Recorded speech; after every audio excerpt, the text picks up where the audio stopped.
Good night friends. চলো একটু নিজেকে দেখে নিই যাতে ঘুমটা ভালো হয়।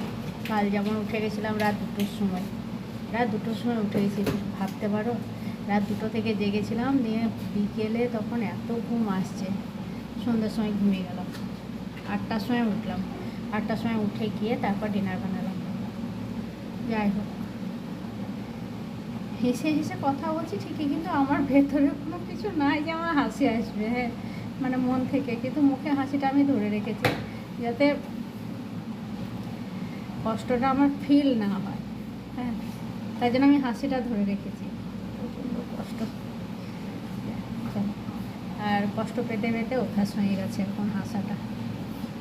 আর আমি বেশি কষ্ট পেয়ে গেলাম, মানে খুব বোকা, বোকা বলতে হবে, মানে ভালোর সঠিক নাম হচ্ছে বোকা। মানে যে ভালো সে কিন্তু অ্যাকচুয়ালি বোকা বলেই তাকে ভালো বলা হয়, হ্যাঁ।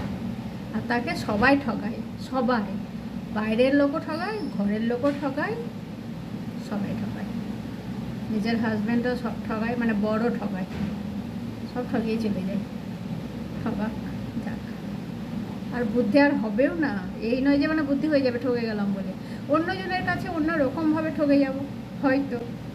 মানে ওই যে ভালো, ভালো কিন্তু সঠিক একটা নাম আছে, যেটা বোকা, যেটা আমি, হ্যাঁ, ওই ভালো বলে আমাকে, তখন অ্যাকচুয়ালি মানে আমি বোকা। ওইটাই বুঝতে আমার এত বছর লেগে গেল, আর বাদ বাকি বছর এমনি পার হয়ে যাবে। কেউ কারোর লেগে কেউ কিছু করে না, কেউ কারোর